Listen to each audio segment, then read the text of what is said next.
Le manga met ainsi en avant le combat titanesque entre Light et Elle, deux adversaires au cerveau aussi gros que les fesses de Kim Kardashian. Titanesque.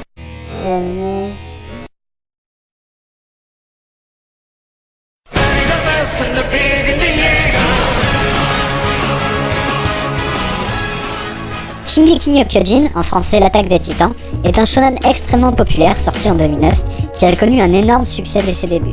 Il s'est même vendu à plus de 50 millions d'exemplaires en 2015. L'histoire se déroule dans un monde qui a été ravagé par une catastrophe destructrice des titans. Ce sont des monstres géants à l'apparence humaine dont la principale occupation est de manger des humains. Les titans mesurent entre 3 et 15 mètres de hauteur jusqu'au jour où débarque un titan d'une soixantaine de mètres. L'humanité avait été jusque-là quasiment éradiquée de la planète. Les quelques survivants s'étaient construits une ville-forteresse afin de stopper le massacre. La cité est conçue de façon circulaire et constituée de 3 murs de 50 mètres de haut. Le mur Sina, qui est le plus au centre, le mur Rose et enfin le mur Maria. Cette construction permet la protection et l'isolation contre le monde extérieur et du coup contre les titans et permet aux hommes de connaître une période de tranquillité.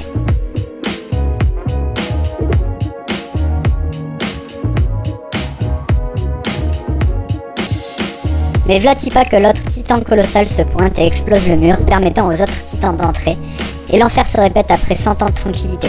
Les titans sont de nouveau là, et rien ne pourra les empêcher de manger les derniers représentants de notre espèce. Le récit raconte le combat totalement inégal de l'humanité pour reconquérir son territoire contre un adversaire de taille. Merci à tous. Retrouvez mon spectacle tous les samedis de décembre à la salle polyvalente de Saint-Hilaire-Cus-sur-la-Valmite. L'histoire est plus précisément centrée sur le personnage d'Eren Yeager et de ses amis Armin Arlert et Mikasa Ackerman. Mi casa es su casa. On a ensuite des personnages secondaires qui font leur apparition lorsque le trio entre dans l'armée afin d'aider à vaincre les titans et venger les victimes. Parce que oui, forcément, ils vont s'engager, sinon il n'y aurait pas eu une intrigue de fou. Je voudrais vous prévenir. Eren veut devenir tueur de titans. Tais-toi, Mikasa, c'est pas tes affaires! Eren! Mais enfin, tu peux me dire ce que tu as dans la tête? Est-ce que tu sais combien de personnes sont mortes parce qu'elles ont décidé de quitter l'enceinte du mur? Oui, maman, je le sais très bien! Alors dans ce cas... Non.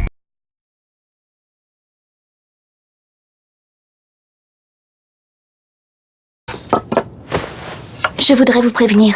Eren veut Devenir dealer de meth. Mais oui, c'est clair.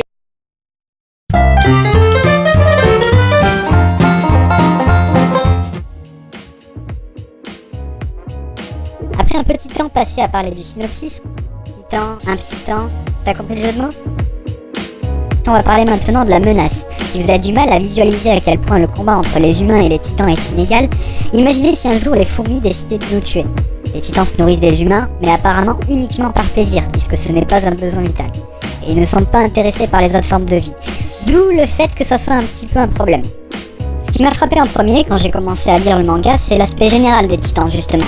Ils ont un air un peu blasé, un peu stone, et ajouté à ça le style de dessin un peu brouillon, et on obtient un monstre bien glauque et bien malsain. Je pense aussi que le fait que Isayama ait donné l'apparence humaine à ces titans est plus flippant que si la menace avait été des robots, des aliens ou Donald Trump. On a plus tendance à flipper pour les personnages vu que la menace a des ressemblances avec les humains. Petite parenthèse, Isayama a d'ailleurs avoué que certains des titans ressemblaient physiquement à des gens de son entourage, parce qu'il recevait souvent des demandes de telle ou telle personne voulant qu'un titan leur ressemble.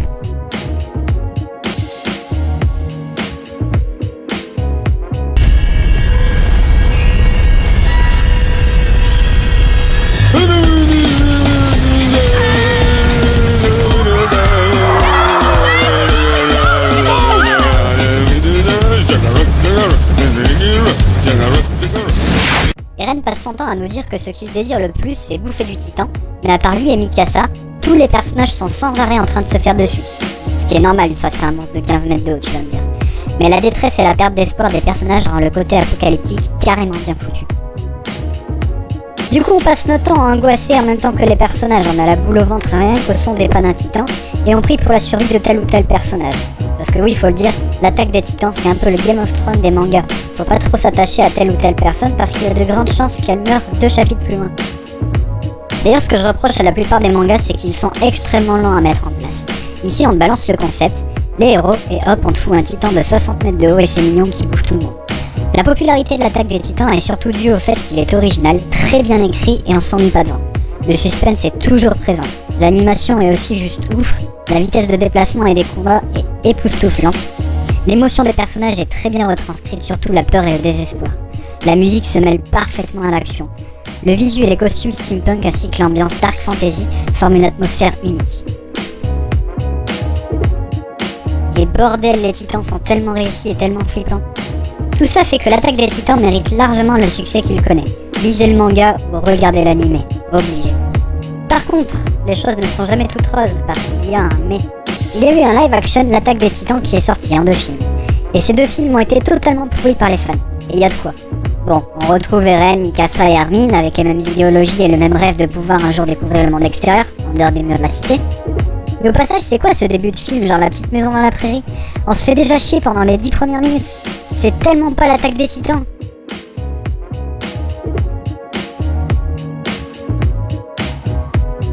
Je suis badass parce que je suis sur un promontoire avec une posture de héros. On nous balance quelques gags d'un niveau CM2.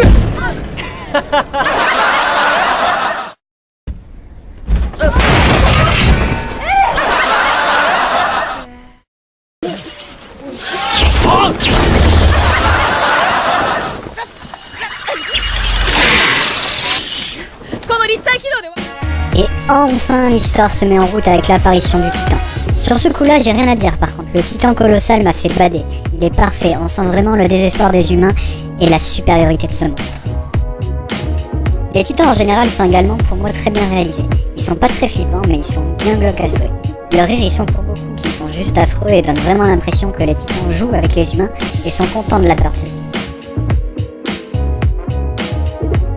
Le scénario sort en partie de l'intrigue du manga et c'est là son principal problème. Seuls quelques personnages sont similaires au manga, comme par exemple Eren, Mikasa, Armin, Sasha, Jean. Mais d'autres nouveaux apparaissent, on t'explique à peine qui c'est. Comme par exemple Levi qui est remplacé par un certain Shikishima, qui a absolument aucune prestance et aucune classe, limite invisible. Ils ont réussi un tour de force de la connerie en réécrivant très mal les excellentes personnalités des personnages, en prenant de grosses libertés insensées. Comme par exemple Mikasa qui meurt au bout de 20 minutes dans une scène similaire à celle de la mère d'Eren dans le manga, gros sketch, mais qui réapparaît de manière totalement ratée un peu plus tard.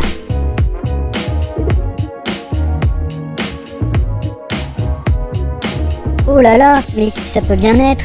Armin qui est inexistant et un budget qui donne l'impression d'avoir été totalement passé dans le titan colossal. Bref, ces 2 films sont 2 gros doigts d'honneur au manga L'attaque des titans et à son univers incroyable qui n'a absolument pas été respecté dans ces films.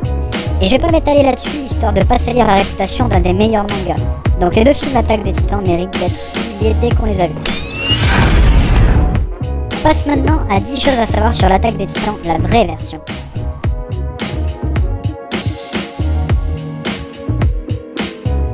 Eren signifie le saint en turc et Jäger en allemand signifie le chasseur.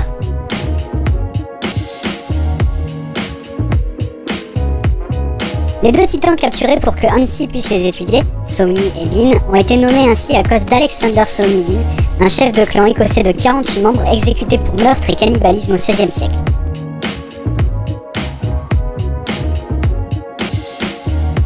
La cité est en fait inspirée d'une ville existant réellement en Allemagne, la ville de Nördlingen.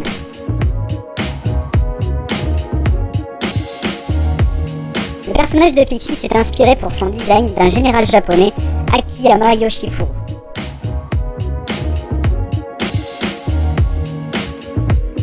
Il existe un crossover de la série appelé Attack on Avenger, où les Avengers doivent sauver la population des Titans, écrit par Hajime Isayama, l'auteur et dessinateur de l'Attaque des Titans.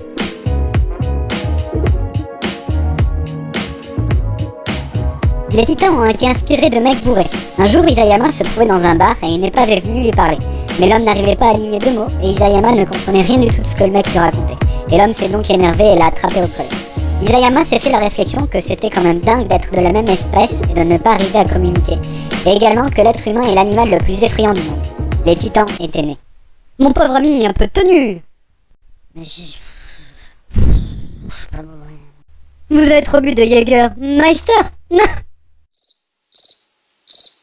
Non mais parce qu'en fait le personnage de mon prochain manga, qui d'ailleurs va être un succès planétaire, s'appelle Jäger.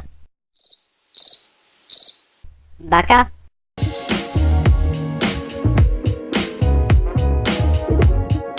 Pendant l'opening, on voit un soldat faire une figure. Initialement, ce personnage était censé être anonyme et représenter l'humanité de manière générale. Mais la majorité des fans ont dit « Oh lol, c'est Jean !» Du coup, la production a dit « Oh lol, vous avez raison, c'est Jean !»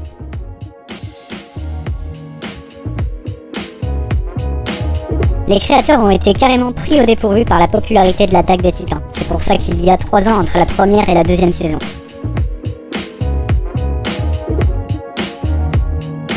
L'éditeur de Isayama a révélé durant une interview que Sacha aurait dû mourir au chapitre 36 du manga. Apparemment, la mort aurait dû être si violente que l'éditeur est parti aux toilettes et a pleuré. Heureusement, il a réussi à faire changer d'avis Isayama. Par contre, je me suis toujours parmi de la mort de Marco. Je ne vous oublie pas, non, jamais.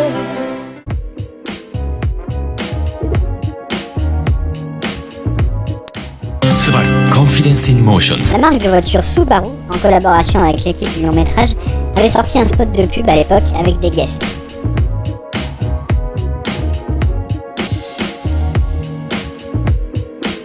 Si tu as aimé cette vidéo d'un professionnalisme à couper le souffle, et si tu trouves les vidéos d'Art of Kuro ridiculement mauvaises comparées à celle-ci, tu peux t'abonner à la chaîne. Si tu n'es pas d'accord avec moi et si tu préfères l'autre abruti qui se prend pour un artiste, ce n'est pas grave, je ne t'en veux pas. Et tu peux également t'abonner à la chaîne et ensuite tu pourras aller te faire foutre.